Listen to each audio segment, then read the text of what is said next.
Hello everybody, my name's Steve Marks. I'm joined by Alex Ally, Greg Sweeto, and Matt Leal. Together we're Team Keiko.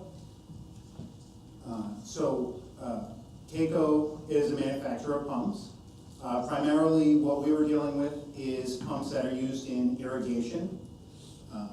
Typically the user of these pumps is going to have any from a couple of pumps up to dozens, typically separated by many miles.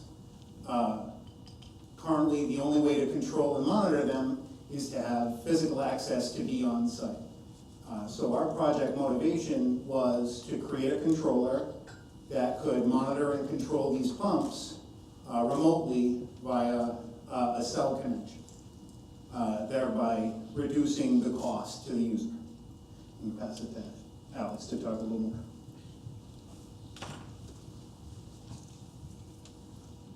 So for our anticipated best outcome, we wanted to have a working prototype allowing us to both send and receive data to and from the pumps. This way the user would be able to monitor how the pump was performing, what was going on, and potentially catch errors ahead of time, as well as be able to control the pump so that the user didn't have to physically go out to the location to turn the pump on and off. This would be an industry first, as there's been several kind of like homegrown ways of doing this, but nothing supplied by a pump manufacturer.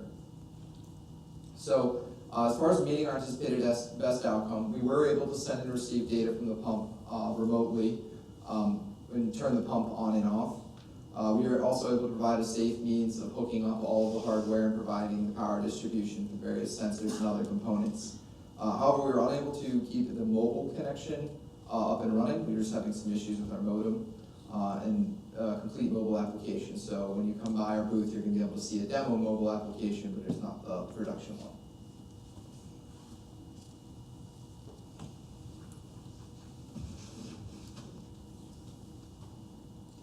Alright, so next I'm going to go into some detail about our block diagram to give an overview of how our design actually works. So as you can see, it's split up into a few main sections. First of which being the power section, which is how we take the power available at the site and convert that down to levels that's usable by the other components in our product. Next we have the communication section, which is how our microcontroller will be able to communicate wirelessly with our app and vice versa. We also have sensors, which is how we're going to gather data on the operating conditions of the pump, which is then fed into the microcontroller and then sent to our app. And finally, we have the motor control section, which is how our microcontroller interfaces to directly control the speed of the pump. So next, we have a video demo. So if you can hear the pump in the background first, we have it set at a low value of flow, and then we're going to send a signal from our app to the pump, which is going to turn the pump on and increase the flow through the pipes, and then we set that value back down low so that the flow will decrease. And the display on the controller is a little hard to read, but you would see that value start at around 30 gallons per minute, increase to about 40 gallons per minute, and then decrease back down to 30. So next, I'm going to talk about some of our hardware accomplishments. The first was the assembly of our prototype, which you can see in these two pictures here, which detail our interface for our sensors to connect, as well as our microcontroller. And then the lower level of our enclosure contains all of our power conversion circuitry. So another accomplishment that we made is taking a lot of safety precautions. Since there's a lot of high voltage power involved with our design, we had to make sure that this was isolated from a low voltage side in case a technician needs to open up the box to wire it to keep them safe. We also created a weatherproof enclosure. Since this is going to be used outside in industrial applications, we had to make sure that it was water resistant so that no water was able to get in and negatively affect our product. And lastly, we tested our hardware to make sure that it was fully functional and able to do what it was supposed to do. So next I'm going to pass it off to Matt. He's going to talk about our software accomplishments. So first I'll start with the mobile application.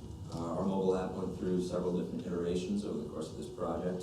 Starting out as a web application written in JavaScript, which was compiled through Cordova to run natively on Android. Later, we kind of changed gears as our technical directors had suggested that we use Xamarin, which is a C# environment, so that we can compile into any platform and run universally. We ended up going back to our original web application in order to demonstrate the other aspects of our project. Next, we have the AWS backend. Our design uses the Amazon's Internet of Things and cloud computing services. These services allow us to facilitate MQTT messages to and from our board over the internet without the cost of running our own servers. Next, we have the Beaglebone Pvp Scripts. This code is responsible for directly communicating with our cellular modem. They send app commands to and from the modem, which is how the modem communicates with the board. At first, these scripts are very easy to set up and establish a connection. However, establishing a persistent connection that starts on startup of the board, we ran into some trouble. Lastly, we have our Beaglebone Python scripts. These are simply responsible for controlling our sensors and talking to the existing motor driver. That concludes our presentations. We'd like to thank our technical directors, Chris Guys and Phil Manning, and we'd like to acknowledge Dr. Sunak for all his hard work in making this program best that your eye has to offer. Thank you. Thank you.